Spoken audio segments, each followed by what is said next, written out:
are officially here for AEW's biggest show of the year, All In 2025. It has been a very interesting and good ride to this year's All In. It's been very interesting in how we've gotten here. But before we get into that, remember to hit that like and subscribe button. It really helps with the channel, especially too if you like wrestling content. I know you would love to stick around here. But also remember I also have a Twitch where I do streams and all this other stuff in my description below. So remember to check that all out in my description below. But let's get into these 2025 All-In predictions. First we get into the Women's Casino Gauntlet match for the shot at the AEW Women's World Championship. And so this Women's Casino Gauntlet, it's been slowly kind of building up, but we don't really have like a concrete who we can really look at in this gauntlet match to see who would win. And I'm only picking through 3 people who have been kind of prominent and maybe some people we've wanted to see in the title picture, especially since the 2 people that are involved in the women's championship scene. The 3 people that I'm choosing is Tekla, Kris Statlander, and Willow Nightingale. It's because I feel like all 3 of them have a unique story. Tekla, she's a newcomer, maybe you want to showcase her more. She's been very great so far,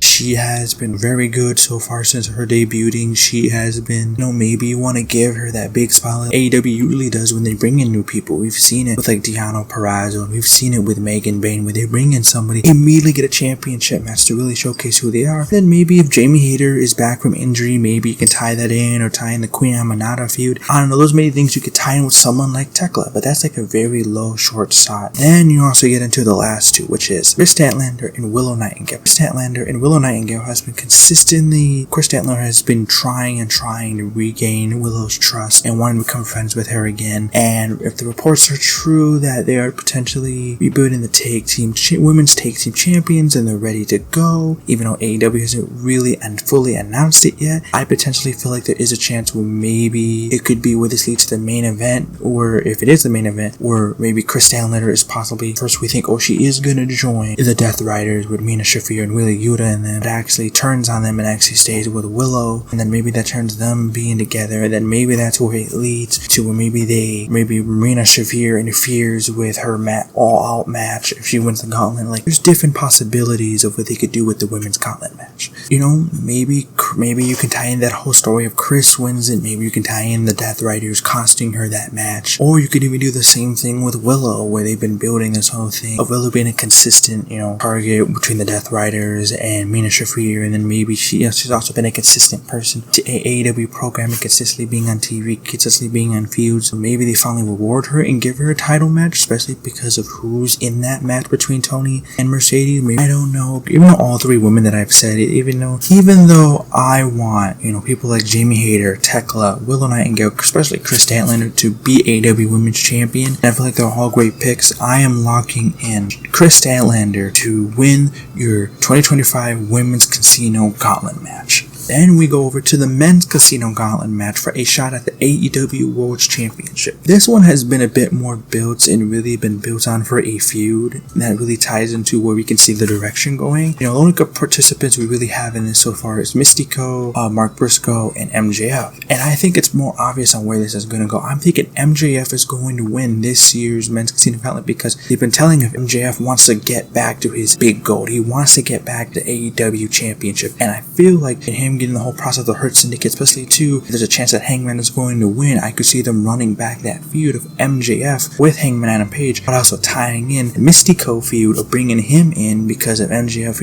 demasking him, attacking him, so Mystico costing him the AEW Championship and prolonging MJF trying to get back his world title that he wants. Even though, it'd be cool if like a returning Jay White would be in this and he would win it, because I feel like you gotta give Jay White more respect. Jay White deserves to be AEW World Champion, man. I want to see it, but I doubt that's gonna happen anytime soon. Even though it would be great to him, I feel like we have a more solid path and more concrete direction where they're planning on going. I think MJF is going to be, winner of the Men's Casino Gauntlet match. Then we get into Adam Cole versus Kyle Fletcher for the TNT Championship, and I personally feel like Adam Cole hasn't really been as what he has been in the past, so I think it's mainly just because of injuries and all that other stuff, but he's still super over as fans. Like, he's been had mixed performances here here and there, and the past TNT title runs hasn't been great. From Jack Perry to Daniel Garcia to now Adam Cole, these runs have been absolutely trash, and at least with Kyle Fletcher, he has absolutely been killing it. He's been on a roll since he decided to part ways from Ospreay and make his own thing, wearing his pink, being with the Don Callis family, being with the Castro. Like, he's been his own man, and he's been freaking killing it. Been absolutely freaking awesome, and I feel like this would be a great time to finally reward him and give him a title, and hopefully Kyle Fletcher could be that guy to kind of give some prestige and revive that TNT championship. I feel like it's the right thing to do and right way to go. It's the best option you have, and you can make more challengers trying to go after the Don Callis family and Kyle Fletcher. So there's many different things you can do with that, and I feel like the TNT title one with Adam Cole kind of already ran his course, and I feel like we really need somebody that can give some rejuvenation to that title. So I am picking Kyle Fletcher to become your new TNT champion. Then we get into Swerve Strickland versus Will Ospreay versus the Young Bucks, with the stipulation on the line that if the Young Bucks win, Swerve and Ospreay can't challenge for the world title for a whole year. If Swerve and Ospreay win, that means the Bucks lose their EVP titles. And this one can be very, very, very interesting for both sides, because if the Bucks lose, they lose the EVP titles. You finally lose this nagging force of these heels that have been taking control of power, and then maybe a new power can line up. To me personally, I feel like the Bucks have ran their course as EVPs, like they've been doing it for a very long time. We've kind of already ran its course with this. I'm kind of tired of it, in my personal opinion. I feel like maybe we get something new with this, honestly. At the same time too, Bucks beat Swerve and Ospreay. This would be the most interesting thing they could do with AEW for a full year without Swerve or Os going for the world title, when Ospreay and Swerve, biggest stars in the company, especially too if Hangman wins or even if Moxley retains, them not going for that world title would absolutely be crazy, because you know AEW is foaming at the mouth of wanting to put that world title on Will Ospreay. You know they are waiting for that moment to finally put the world title on Ospreay. You know they are waiting for that moment. It would be interesting to see if they did that just because they would build up so many new stars. They could try new stars and new people that they would want to build up into that main event scene to be challengers for whoever is the world champion. And it would be interesting to see that whole year would go and how they would keep Ospreay and Swerve away from the world title, and how that would cause inner friction between Ospreay and Swerve, and maybe we get a feud between both of them. Like, both sides are very interesting and good. It's like a very weird, crazy, interesting, confusing path they would go either side. I'm fine with either side, honestly. I'm fine if the Bucks win or Ospreay and Swerve win. I feel like it tells two great stories on either side. But if it's me, I am going with Swerve Strickland and Will Ospreay to get the win. Hurt Syndicate versus Jet Speed versus the Patriarchy for the AEW World Tag Team Champions. I feel like, especially how in terms of the booking, Hurt Syndicate have been very dominant for a long time, even though this tag division is absolutely crap and they haven't been good at all. I kind of feel like, they've been beating up Jet Speed for a long time. You brought in the Patriarchy so someone can get pinned without taking the Hurt Syndicate getting the pin, so they can stay protected. So it tells many different things of this story, and the Hurt Syndicate have been very dominant for a long time, and I feel like this might be the time where they start losing everything before they slowly start regaining other stuff back in the future. Somehow the Hurt Syndicate will lose their tag titles. And even though I honestly can see all three teams winning, but I think there's a story to tell. I think potentially, I feel like the Patriarchy is definitely losing your chest, because I feel like even though there is a chance they could do like father-son tag titles, which is a high possibility that they could be doing that for Nick Wayne and Christian Cage. At the same time, do you have All Out coming up next in Canada? Maybe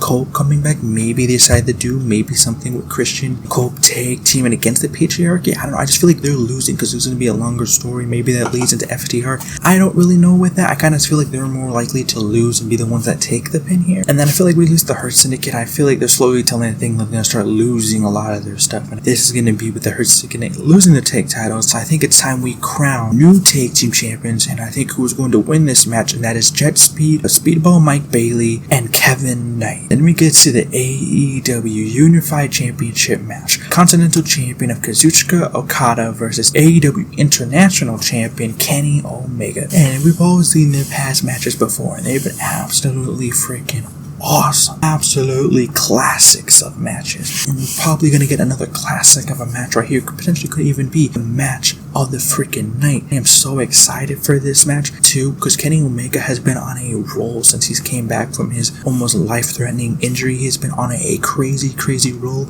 of banger matches. And Okada has been great too. As much as you may think his reign has been good or bad, Continental Champion, he still has been undefeated. He's been consistently on a roll, consistently been winning. He's been had great matches, like his past one with Speedball at Double or Nothing. So everything leads to here now. These two will finally clash, maybe for the last time, will finally clash once again at All In for the Unified Championship. And I'm so interested and excited for this match. And I could see it honestly going both ways. I could see either man winning this match. I could see Okada winning. I could see Kenny winning. There's many possibilities where you're going, but also too, I could see either man losing and then going up to the world title picture. And that's where it's the tricky part. To me, this is 50-50 to me. This is 50-50 at where they want to go. Because to me, either both men win, they look good. Either man lose, they're going up to the world title picture. What I truly believe. But if I really had to sit here and choose, I'm thinking Kenny Omega will win and become our new unified champion. And we get the Timeless Toni Storm versus Mercedes Moné for the AEW Women's World Championship. This match has mixed opinions. I have not really been enjoying the build for this. I feel like it's been kind of a bit of lackluster. Like, there's been a little bit of good moments here and there. Like, I thought the first promo they had against each other was good. I thought the Mina match was cool. I thought the most recent segment was alright. But they've had good and bad moments here and there. I wish it would kind of a bit more feel into this match. And I feel like people too many hating on Mercedes, be like, oh, she's this belt collector, she's Hogan this. And the majority of you ain't watching whatever that pink belt that she won, or watching Rev Pro, or watching,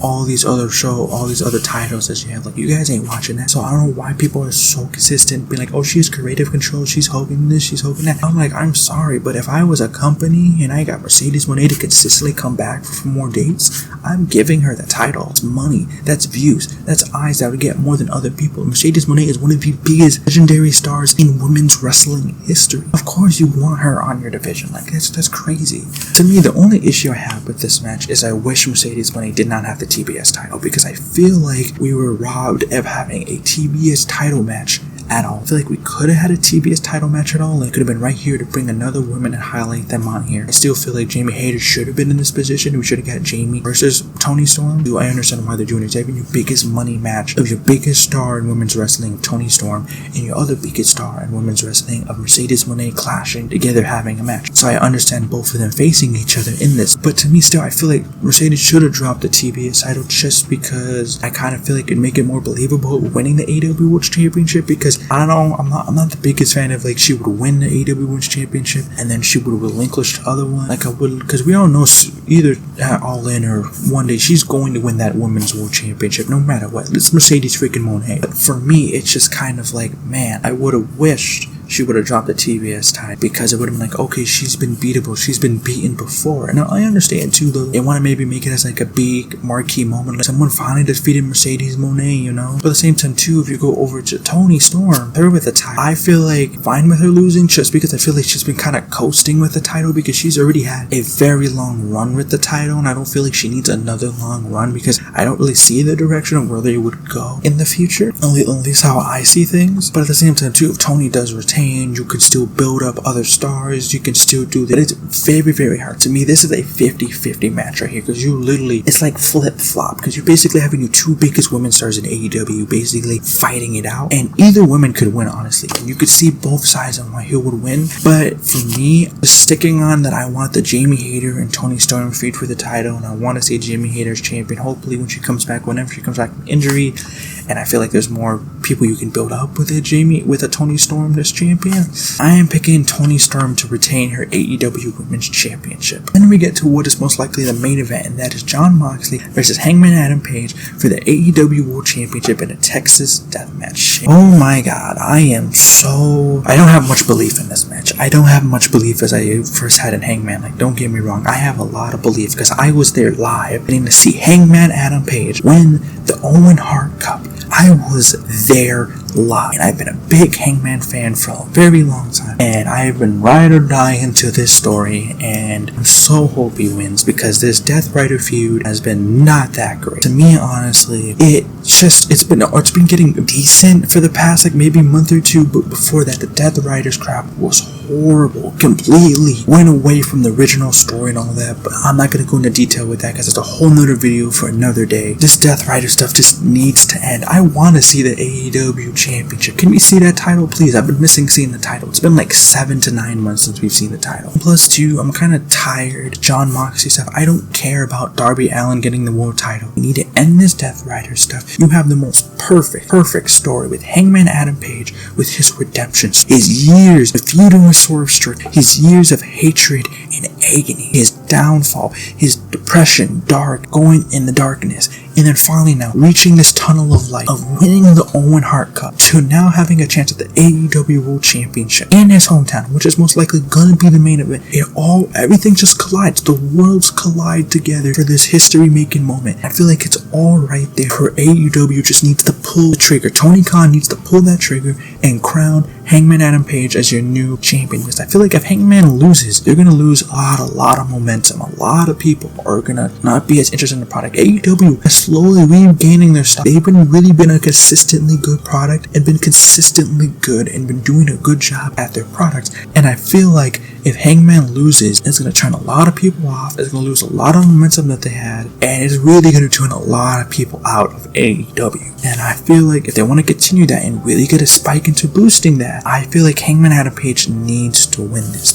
And even though I say all this, I still have a bunch of doubt. Like, I think it's like a 30% chance of Hangman Adam Page winning this match. Because knowing Tony Khan and how much popular Darby Allin is and how big he is with the kids and everything, how over he is, I could see them doing it where Darby Allin wins at Wrestle Jam. I could see it because we're going to get an Avengers type style main event since it's a Texas death match. Anybody can interfere. We're going to get this Avengers match. We're going to have all the Death Riders. We're going to have Gabe Kidd. We're going to have Bucks come in. You're going to have potentially maybe returning, maybe Jay White, maybe Copeland, maybe you're going to have Jay White, maybe Cope, maybe, you're going to have the Ops. You're going to have Powerhouse Hobbs, Samoa Joe, Hook, Shibata, Bryan Danielson. You could have Eddie Kingston, maybe a returning Darby Allin, maybe we see Jack Perry, wherever the heck he's been, and then maybe we're finally gonna get, of course, Will Ospreay. We're gonna get that scene of like, is Swerve really gonna help Hangman, or is he not gonna help him? Telling of that story if they finally can forgive each other, and he might do it where maybe it's up to Swerve. He is the deciding factor, letting Hangman Adam Page win the world championship, not letting him win the world championship, and maybe that could tie into their match if Swerve and Ospreay win their match or lose their match. That can tie into the decision of what Swerve does. There's many different factors that leading into this all-in match. There were so many factors, so many possibilities, so many different things that could be happening. But either way,